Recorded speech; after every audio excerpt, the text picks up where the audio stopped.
A lot has been said about the Soulsborne subgenre and its perceived difficulty over the years. They're generally classed as unforgiving beasts that leech upon the last remnants of one's patience and propriety, rendering most of those who kneel before them quivering messes. Honestly, I didn't actually think they were that hard. The Nameless King aside, which had you fighting an airborne boss as well as battling the camera and the game's pitiful lock-on system, I pretty much breezed through all that FromSoftware has thrown at me. Humble brag, maybe, but it ain't nothing but the truth. Sekiro Shadows Die Twice, however, kicked my ass again and again, repeatedly, until I was screaming out for no more. Sekiro is a bit of a departure for FromSoftware in some respects. On the one hand, instead of managing stamina and slow rolling out of combat, Sekiro allows us to play as Wolf, a ridiculously agile character with a grappling hook, able to swing a sword forever without so much as a complaint. Not like these US baseball pitchers moaning about RSI, am I right? Look, the Brit made an American sports reference. Miracles can happen. Sekiro Shadows Die Twice even has an actual plot,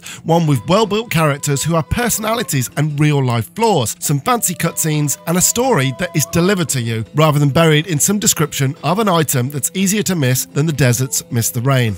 And now a 90s reference, even though it doesn't make much sense. I'm on a roll, folks. On the other hand, Sekiro has the Soulsborne DNA running deep through its veins. The combat, blocking, dodging, etc. You can instantly tell it's a FromSoftware game within minutes of picking up the controller. There are bonfires, called sculpture idols this time. A lot of items are clearly direct descendants of those found in From's other titles, and you can even have an Estus flask of sorts dubbed the Healing Gourd. From has changed just enough for the game to feel really fresh and original though, from a gameplay perspective that is. Instead of losing souls when you die in Sekiro you lose half your Sen and XP towards the next level, and replacing the stamina system is a posture system designed to entice players into toe-to-toe duels with whoever may cross your path. Unlike other FromSoftware games, however, stealth is actually a viable option in Sekiro, whether you're stalking enemies from rooftops using the grappling hook or creeping around in the bushes. Sticking a blade through someone's neck has never been more satisfying. We just wish there were a few more execution animations though.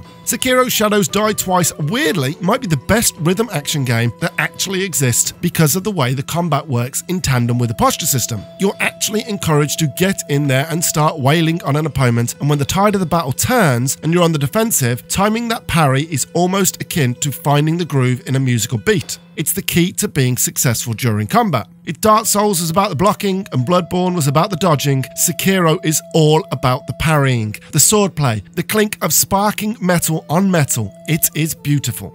Instead of spending souls on leveling up in Sekiro, when you level up you receive a skill point that can be then spent on combat abilities, special moves or latent abilities. That's what makes Sekiro so hard, because the only way to boost your attack power, well until right at the end of the game, is to beat one of the main bosses. From effectively controls your attack power so you're never overpowered. No more going away to farm mobs of enemies for attack power. Oh no, you're stuck with what you have, and as a result that makes Sekiro FromSoftware's hardest game to date, and possibly one of the hardest games I have ever played. It actively encourages you to go away and get good.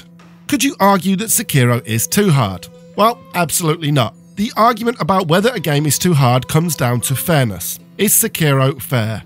Yes. When you die, it's your fault. You got too greedy. You didn't read the opponent's patterns. Sure, there are times when you have to battle the lock-on system, the camera, or enemies clipping their attacks through a wall, but for the most part, if you die, it's all on you. It still blows my mind, however, that the aforementioned issues are still part of FromSoftware's games 10 years after their first Souls game. 10 years after! How is that even possible? There is no disputing though that Sekiro is an excellent video game. It's fiendishly difficult, supremely stylish, and no other game out there grants the kind of satisfaction you'll feel after you defeat a boss who at first you never thought you'd be able to beat. The evolution from facing insurmountable odds to cutting your opponent down with ease is one that is unrivaled in video games. It still boggles the mind though that after 10 years and 5 games there are still the same persistent camera issues, instances of clipping, and that wonky lock-on system present in every FromSoftware game. Aside from that though, Sekiro Shadows Die Twice is FromSoftware's most stylish title, one that oozes class and flair from the moment you pick up the controller